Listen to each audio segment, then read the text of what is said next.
because we want to be able to watch it, don't we? Okay, good thing I haven't done anything yet. All right, first things first, because I'm doing chicken, I don't want to take a pause to wash all my cutting boards. So I'm actually going to move the camera down so you can see me a little better. I'm going to go ahead and use a second cutting board first to cut on this, and then we'll remove this and get it put away and go ahead and get our chicken mess behind us. We do not want to cross-contaminate our cutting board with the other things that we're doing. We want to make sure everything is clean as a whistle.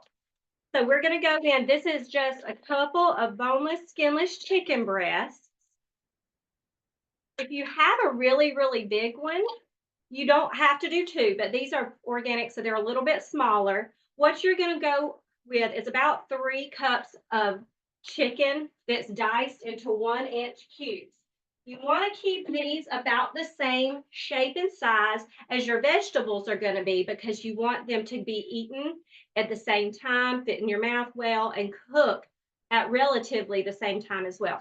So when you have chicken breasts and you're chopping them down, I want you to look and make sure that there's no tendon back here.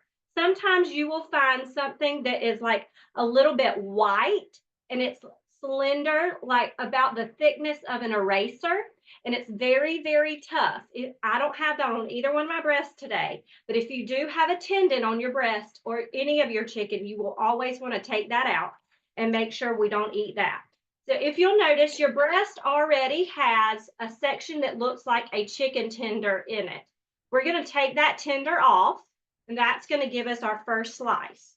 And then we're going to cut this, again, long ways into 3 more sections, and then we're going to go back the other way. And what I tell the students all the time, Elijah, is when you're cutting, you curl your fingers under so the knife has no chance to get to the ends of your fingers and cut them, okay?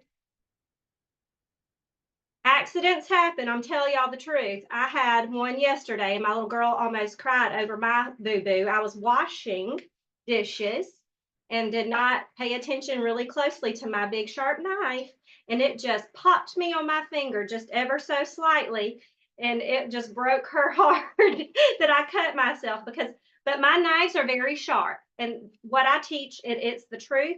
A sharp knife is a safe knife because it did not hurt me, and it is almost totally gone by now. When you have a sharp knife, it's a clean cut, and you will heal much quicker. Okay, I do have a little piece of one tendon. I see it really closely here, so I'm going to show y'all up close what this looks like.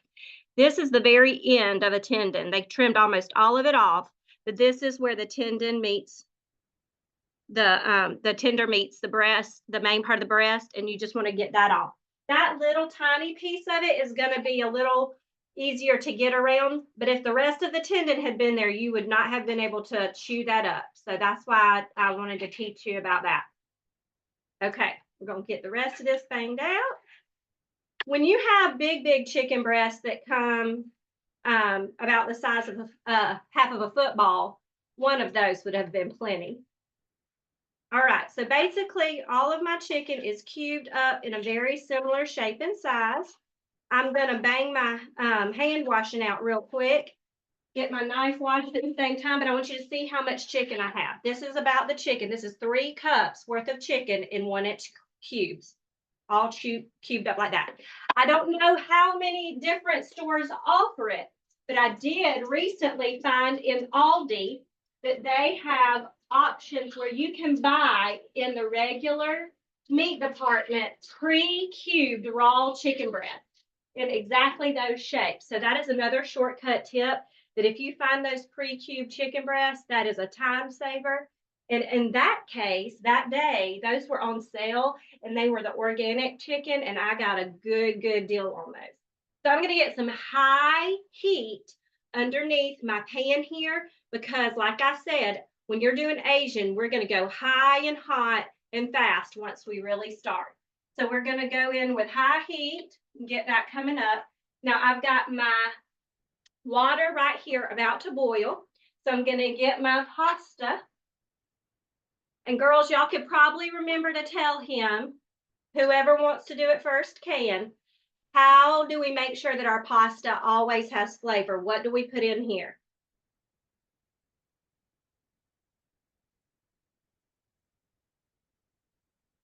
Y'all know how to unmute? Salt it like the ocean? Yes, we salt our water like the ocean. You want your pasta to taste like something, and this is the best chance that you're going to get seasoning inside your actual noodle.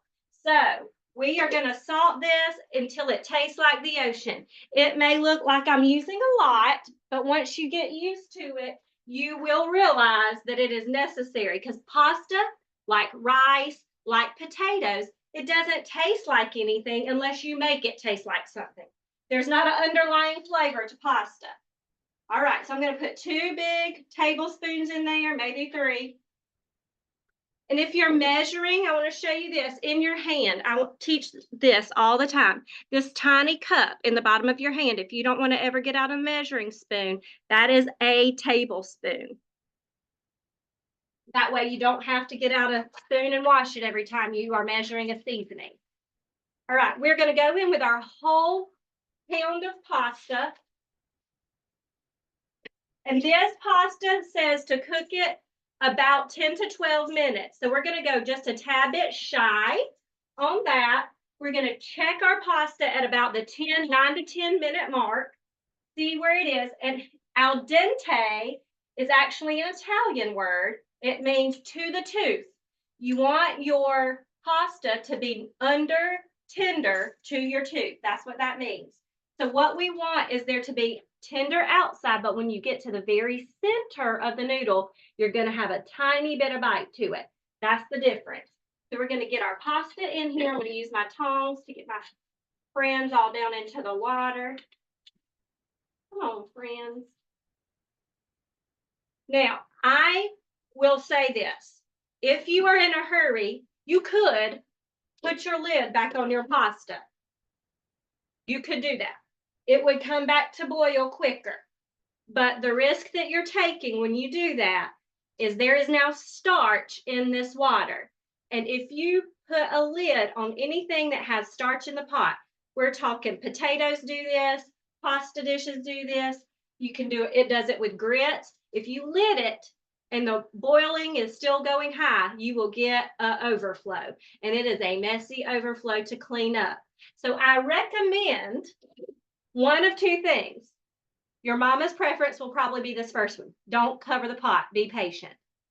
If you decide you have to cover your pot, don't leave the stove. Do not walk away from the boiling pasta water if it has a lid on it. But I think we're going to be right here, and I'm not in that big of a hurry. It'll be at a boil in just a minute. So what I am going to do now is I'm going to get in this front pan. It's screaming hot. So I'm going to get my chicken ready to go in. We're going to do a ton of flavor on this chicken in just a minute with the sauce itself. But first, I want to put a little base flavor on here with just some salt and pepper before I get it in the pan because we don't want to miss a great opportunity for seasoning. So I'm just going to get my pepper out over here and my salt. My salt's already right by me because I've been seasoning up my water. And every single thing doesn't have to be completely coated. You're going to toss this in together. It's going to get coated once it gets in the pan.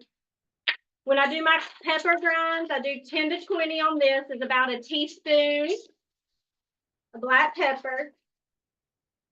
There's that. Now, my oil that I'm going to use in my pan is an avocado oil. You can use a vegetable oil of some kind. Avocado oil, coconut oil is okay for this. I just wouldn't use an olive oil that's incredibly dark in color. Very green olive oil has a very strong flavor. So if you're going to use an olive oil, I would use a light olive oil or an extra light olive oil, just to maintain that neutral flavor. Asian dishes tend to not want you to have oil as the flavor in them, but they want your sauces to be prevalent in your seasonings. So what we're going to do is put in a little bit of our vegetable oil, and then this we've talked about. We talked about it last week.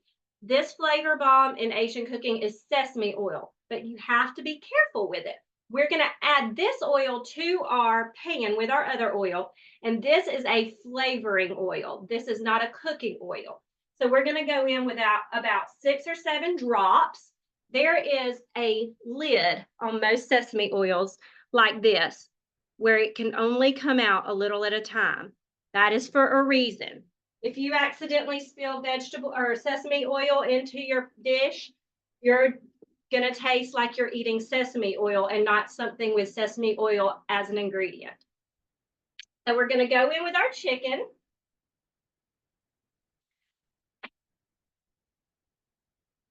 Sizzle, sizzle. That sizzle that you hear is a must-have sound. In this preparation, the cooking sound, the sizzling sound that you get when your chicken hits the pan is important for the cooking process because you need that caramelization to have the right texture and the right coating on the outside of all of your stuff. Now, we've talked about frozen vegetables. I want to show you up close. These are steamable vegetables that I get. The reason that I said I got these is because it saves you a lot of time, yes, but it also saves you money, especially when you're trying to do organic. You would have to buy 4 different organic vegetables separately in your regular produce department. And for the money, this is a better deal. But you can't cook it like the package tells you to cook it and get the result that we're looking for. There's a steam in the bag option on this, and then there's a awful cook for 10 minutes in water, boiling it half to death instruction. You don't want to do that either. What you're going to actually do is you're going to take half of the steaming time, and we're going to do that in the microwave, and we're going to finish it on our very high heat in the pan. And that is how you ensure your frozen vegetables actually end up on your plate with their integrity intact, their vitamin and nutrients intact, and they're actually not even going to be able to tell a difference between fresh and the frozen. So this says 5 to 6 minutes in the microwave. I'm going to do 3 for my steaming portion. That's going to make them not hot, but not frozen. And then they're going to go in my pan when they're at that point. So I'm going to go for 3 minutes. And then in the meantime, I'm going to stir my pasta. My water has come back up to a boil. It's important throughout the process of cooking your pasta that you stir it every few minutes. And the reason is this.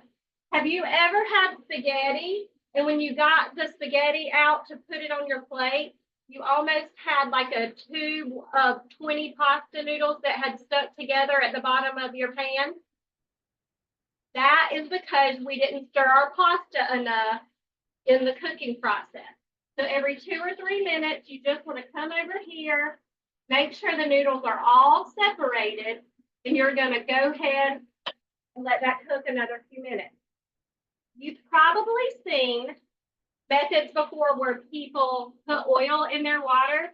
I don't do that. If you ever need your water or your pasta to stay separate once it's done cooking and not stick together, just get a cup of the pasta water before you drain it, and you can pour that over your pasta right before you serve, and it'll loosen it right back up. You don't need to add oil to the water. Okay, we're going to toss around our chicken. Now I'll show y'all how I do this. See, you don't have to have a lot. Just have to have practice, and I would not recommend that with a saucing situation. Only do that when you don't have a lot of sauce or liquid in the pan. Okay, so while we're doing that, we're going to mix together our stir fry and noodle sauce that's going to be poured over the whole dish in the end. So I'm going to get a jar out. I love to mix in jars. Y'all see that. And then I'm going to get out some liquid aminos. This is the same as soy sauce. We have talked about soy sauce a little bit. Soy sauce and liquid aminos are similar in taste. Liquid aminos is made a little bit differently. There's also different kinds of soy sauce. There's low sodium soy. There's tamari, which is a dark, more aged soy. So if you're going to get something that's like that, if you get tamari, I would use a tiny bit less or use the same amount with a few tablespoons of water. If you use low sodium soy, I would use a slight amount more. This is just liquid aminos and regular soy sauce have the same sodium level across the board. So first thing, this is going to be a lot of food. So we're going to go in with about 1/4 of a cup of soy sauce. This is not something that I recommend measuring in your hand, but I do know how to eyeball 1/4 of a cup, and y'all know that. We are going to go in with about 4 or 5 dashes of the sesame oil.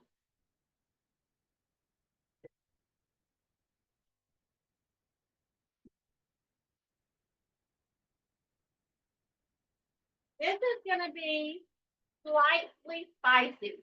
But when I say slightly spicy, I mean this is going to be mild enough that my girls would eat it, but probably have their water. My mama, who is not a fan of hugely spicy, hey mom, she would eat it.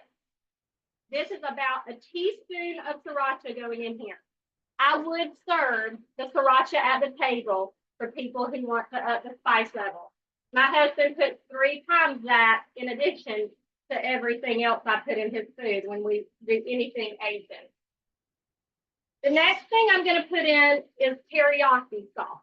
Now, teriyaki sauce comes in 2 different forms. When you see it at the grocery store, you'll notice that there is a thin teriyaki sauce that is liquidy, just like soy sauce. Then there are 6 teriyaki sauces that have almost like a syrupy consistency to them. In this case, that's the kind that you want because it's going to help coat the noodles very well. So I'm going to put in an equal amount of teriyaki sauce to the soy sauce, so about 1/4 of a cup of teriyaki.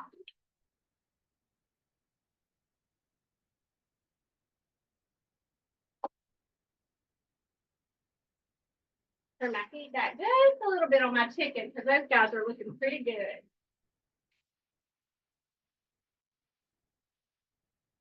Once I get all of these seasonings in the sauce, you'll see why I didn't necessarily feel like the need to put 100 different ingredients on top of my chicken. Okay, so the next thing I'm going to put in is we're going to get some earthiness and some brightness into our sauce.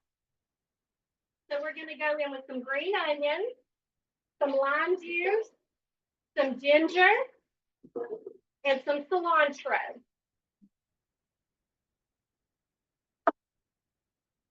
This may not be a sauce that this may not be a sauce that you wouldn't just keep on hand all the time. I know I would. I could think of about 30 things I would put this on. Wash my knife off real quick.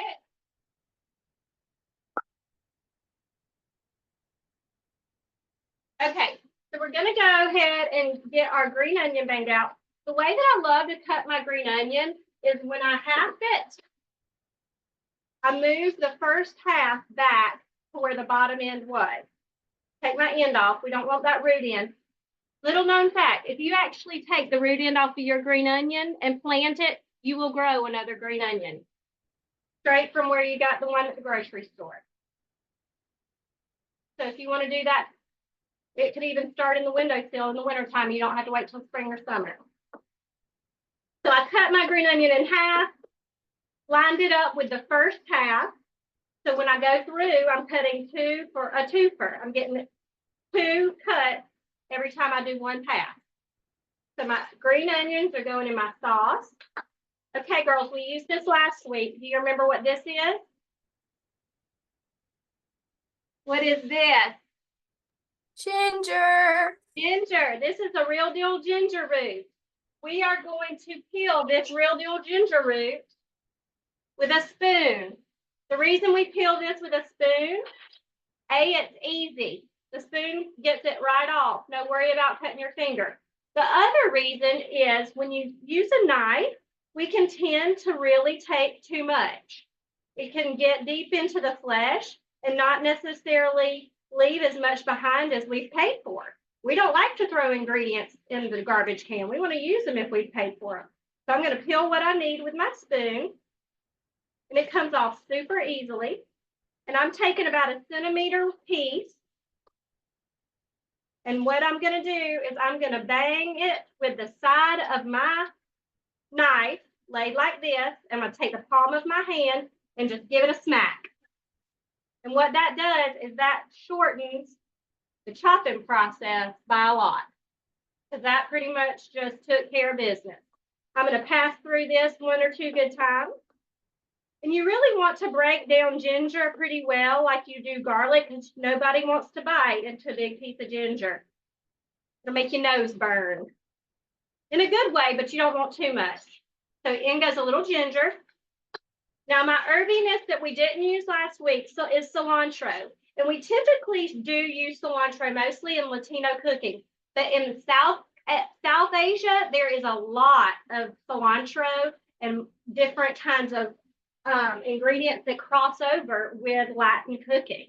And I really just love the extra punch of freshness that it brings to a heavy dish like this. This is the difference between your takeout at the mall Asian and your literally like the most delicious you've ever had Asian food truck Asian. This freshness factor. So you want to add in that herb, and then this is a lime. We're going to roll it on our board before we cut it. If it's very hard when you try to roll it, you can put it in the microwave for about 20 seconds and it'll let out all of its juices. I would just let it cool for a minute before you slice it in half.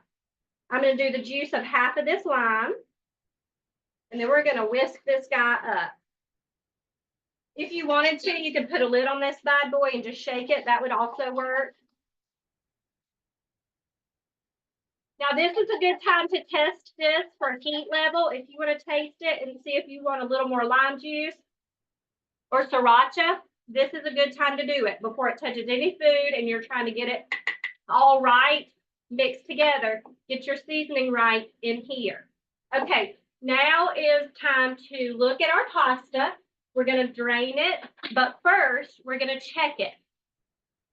Next month, when we do Italian, I will let y'all see me do the ridiculous pasta trick where they throw pasta at the wall to see if it sticks so you know if it's done, but we're not going to do that today.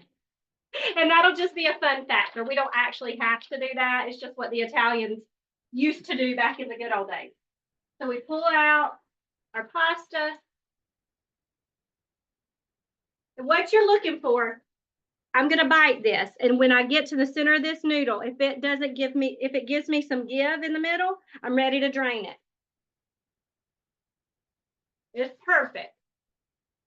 That was about a minute, exactly a minute and a half or so, probably shy of the cooking time that it says. So I'm going to turn off my heat, drain my noodles. Let me get my strainer back there ready. All right, and while my noodles are sitting right there, I'm going to crank my heat on my pan because we've got to get the last part of these veggies cooked. I'm going to put a little more oil in, just another tablespoon or so. And these veggies, because we knocked the frozenness and the chill off of them, they're going to only need about a minute to a minute and a half to cook because our heat is screaming hot. Okay. I have moved my chicken to the side of my pan. See how this chicken is in one side? I'm going to put my vegetables on the bare side. You want to give them the biggest opportunity to get contact with the bottom of your pan so they get that caramelized texture and browning on the outside. You do want to be careful after you drop these in to step back for a second because the initial popping will pass after just about 4 or 5 seconds.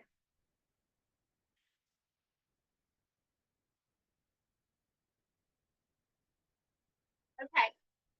And another reason I like to buy those little bags is because the tiny little pieces of corn in there, those are not easy to find in the grocery store. You actually have to hunt those down in the canned goods section in the international food aisle. You can't find those in the produce section. So having those little teeny tiny baby corns in there, it's a perk. Do y'all love these? Have y'all ever had these? People are a little bit hit or miss on them. They taste just like corn, but they're baby corn. Very, very popular in Asian food. Easily found in one of the mixed vegetable bags that you get in the frozen section. Okay, so I'm making sure every bit of my veggies has some contact with the pan. We haven't seasoned the veggies yet. They were not seasoned in the bag. So we're going to give them a little sprinkle of salt and pepper, not much. I look at salt and pepper like attention. Everybody needs a little bit. Some things need a little bit more, but everybody needs a little bit. Okay, so there's some salt, little couple of cracks of black pepper. If you'll notice, the next time you go to a hibachi restaurant, your chef does this too. He seasons just a little bit with salt and pepper before he does his saucing thing out of his big bottle in the end that goes whoop. Okay, so our veggies look good. I'm gonna X that. We had something pop up on the screen. I'm gonna give these a little toss. What I wanted to do at first was not touch them. You want to let them have the contact with the heat for just a few minutes before you toss them around. Now I'm going to toss them together with my chicken. If you don't toss like this, obviously you can stir or get some tongs. So what I want to show you, because we did not move our meat too much, this is what you're looking for. We've talked about this a good bit, and Elijah hadn't heard it yet. There's a saying in the food world, it's brown food tastes good. Brown food. And it tastes good. Okay. Brown food tastes good. Okay, so this is coming to an almost home stretch. While that's finishing up, I'm just going to get a little garnish for the top of my dish because I love to make it pretty at the end. So we're going to pull a few little stems of cilantro out, maybe my ginger out. We don't need to garnish with ginger. I mean, if you garnish with ginger on top, you'll bite into it and you'll notice. And it won't be a pleasant noticing either. It'll clear your cold up though. You can garnish with some more green onions if you want to. They're pretty prominent in our dressing, so I'm just going to do this for a little color on top. If you have someone in your family that does not care for the cilantro, just double the scallion or the green onion amount to give that punch of flavor. And if you'll notice, because we use the greens and the whites of this, I didn't even have to get out my garlic because the whites of your green onions are very garlicky. So they actually added that flavor into our dressing. So now, all of this is done. Going to give it a toss. And we are going to put the noodles in, sauce everybody at the same time.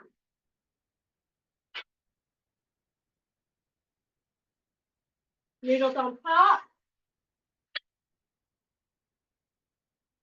Y'all, this is going to be delicious. I know good and well y'all are all going to be making this weekend. I'm going to be getting text messages. Look, I went to the grocery store and went ahead and did what you showed us. I love that so much. Okay, I'm going to move this all in front of us and sauce it so you can see it. But there's enough residual heat in the pan so I can finish in front of you. All right, here we go. Get my cilantro out from under my mat. Here we go. So we have this huge mound here. I am going to go ahead and lower the mound a little bit so you can see what I'm working with. So when you think about it, we just did a ton of food in a very small amount of time and not a ton of money. Okay. All of our sauce. And because our pasta is still hot, it's going to be like a sponge. It's going to absorb every bit of your flavor that's in here. And it's going to taste like your sauce in every single bite. And that's the whole point of putting your sauce on when we did. If we had put our sauce on towards the beginning, what would have happened? Does anybody know if we had put the sauce on before we cooked everything, what would have happened? It would have been a soggy, mushy mess with steamed vegetables and steamed chicken instead of brown food tasting good on the bottom. You have to leave your moisture and your liquid out until you've got that crusting. And once you have that crusting, you'll see that we have achieved the flavor, and then you can add the liquid. So we're going to garnish our top. I'm gonna get this oven mitt on so I can show you what it looks like. Oh my goodness, I'm gonna pull a baby corn out to the top so you can see that real good. Tell you what, we're eating Asian food in our house right now a lot too, just like y'all are. You learn it, you cook it. Well, I've taught it, we eat it. So we're all eating the same thing. Look how pretty that is. And this is a budget-friendly meal because we use one package of chicken. If you wanted to cut the price down, you could have used chicken thighs. That was two big organic chicken breasts. It was only $8. So you've got $8 for that, about $1.50 for a box of pasta, and about $2 for your veggies. Other than your sauce, you're looking at about $14 all said and done after tax for everything that's in this pan to feed your whole family. So this is a budget-friendly shortcut supper and a takeout replacement. I'm going to probably go ahead and taste this. I know y'all got to go, but that's part of the deal, isn't it? Let's taste. Now, like I said, once I've served this on my table, different people have different preferences the way they like their heat and their seasonings.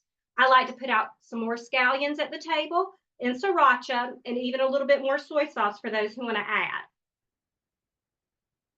Pray that I don't burn my mouth off. I do have to eat a couple more times today, but I don't want it to be popsicles.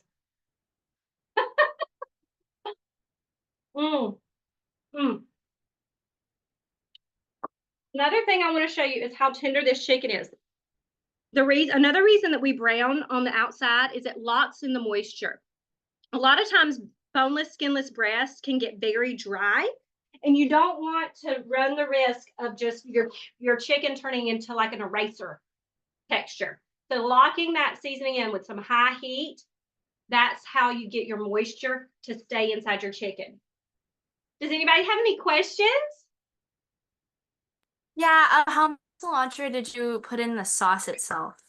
So when I did the sauce itself, I did about 2 tablespoons of cilantro. Okay. When you pinch it off, sometimes you have to do the pull out of the bunch and start chopping to see how much it's going to make. Because my little handfuls, if I do my handful, typically that ends up being about 1/4 of a cup of cilantro. So I did a little portion of a handful and then I chopped. That's how you get about 2 tablespoons. And then then we added a little bit at the end. So that was about a little less than 2 tablespoons, maybe about the same. But just enough to top your dish to your liking. Like I said, you could do the scallions if you would rather. Okay. Thank you. Did you have a good time in class today? Yes. Yeah. I'm glad you're here, buddy. Yeah, thank you. Abby, you got any questions, sweetheart? Yes. How many people does this feed? At my house, I would say this feeds 4 people, but 2 of my 4 are 5 and 3. If my boys were home, it would feed all 6 of us. Okay. So this, I would say, is a 4 to 6, depending on your people. 6 for sure, if you want to serve it with a salad or something on the side. A little tip, if you have never seen it before, I'll teach you how to make it someday. But they have the ginger dressing, carrot ginger dressing that you get at Japanese restaurants right in your produce department. If you get a bag of salad, add some cucumbers and some tomatoes and onions to that, and you get that prepared ginger dressing, that salad would make you feel like you are in a hibachi restaurant at home. Okay. That makes your mama feel a little bit better with extra vegetables too, I bet. Yeah. So 4 to 6 people. Okay. Thank you. I'll see you guys next week. And as always, y'all let me know if you make it. Send me a picture and text me any questions you may have. And Papa, we can talk. Mom, you got a question?